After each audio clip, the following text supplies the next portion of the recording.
A marksman is a soldier that has a more accurate shot than most typical soldiers. Throughout history, these accurate shots would typically be given the more accurate rifles, or even been given a scope to give more pinpoint shooting in a normal squad, while not being a specialized sniper team. Modern marksmen usually have a dedicated rifle that can reach out further than a normal infantry rifle. But what if we took that concept and made something that was horrible for the task of a precision rifle? Welcome to Weapon Blueprints, where today we'll be making a terrible DMR. So first up, our rifle. Yes, we could take a DMR and make it as bad as possible, but I think we can take a different approach here. A weapon that is the complete opposite of a DMR, but made to be like a DMR. While we could take an LMG or an SMG and make it a semi-auto build, I have another idea: shotguns. And while some options are quite viable for this task, I think the best option here is the KSK shotgun. A smaller shell shooting option that doesn't pack quite the punch compared to other shotguns, it still packs a punch compared to other DMRs in game, and does fit the concept of rapid follow-up shots.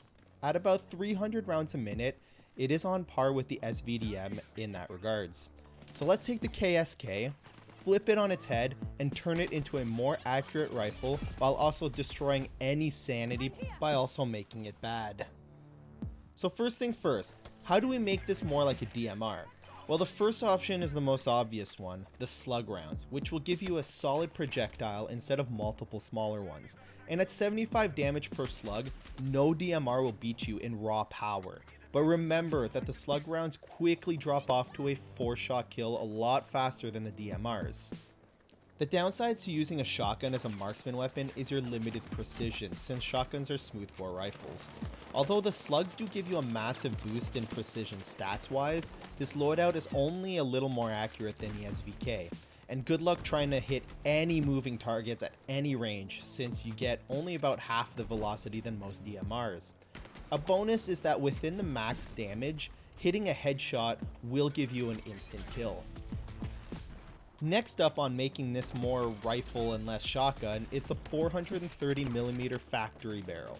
The longer of the two options on offer, this does increase our pitiful velocity to 500 meters a second, which can help a little more with moving targets as well as targets at a slightly longer range.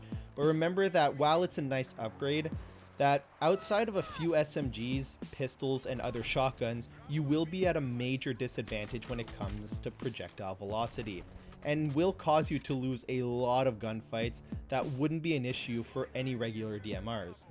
Other downsides include worse hip fire. While not the worst thing, the shotguns do get a nice hip fire. The addition of the slug rounds and longer barrel will make your spread almost on par with DMRs, which will hurt you if you're stuck in a surprise fight. Following suit for a DMR upgrade is a sight. Marksmen need both a more accurate sight and a nice zoom to shoot at longer range. While shotguns don't get the benefit of 6x or more zoom sights, they do get LPVOs.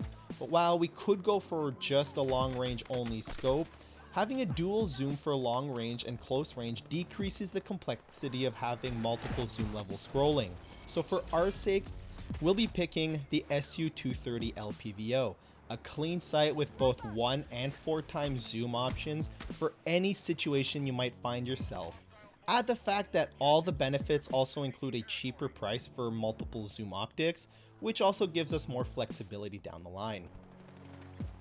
Now, a downside that I felt needed to be addressed was control. A chunk of lead will kick like a mule, so to counter this, we'll add the double port brake. Unique to the KSK in the shotgun category, this will redirect gases and give us less recoil for better follow-up shots. But be mindful that even though the recoil will be lessened, you'll still have a lot of it.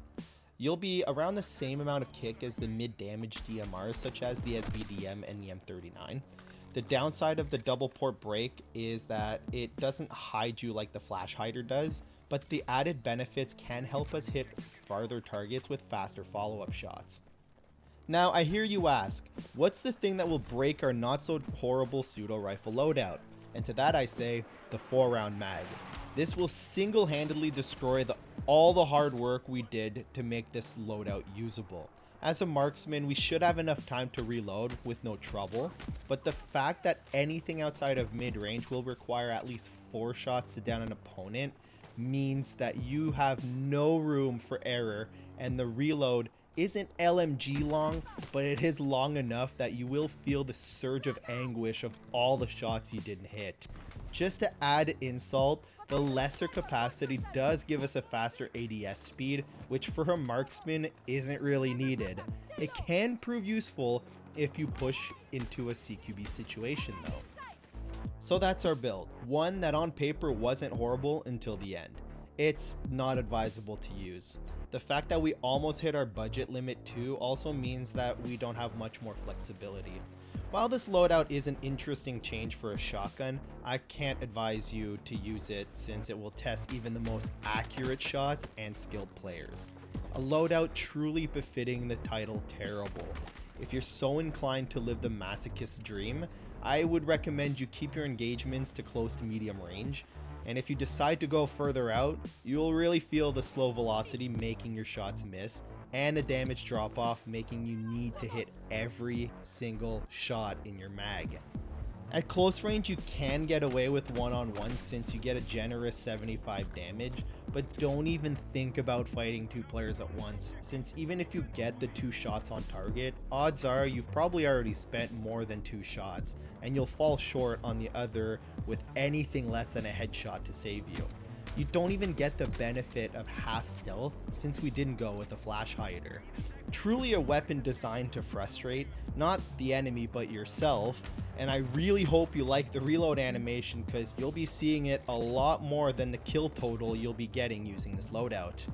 While we all want to leave a mark on this world, this will definitely leave a different kind of mark. So thank you very much for watching, and we'll see you next time for another Weapon Blueprint.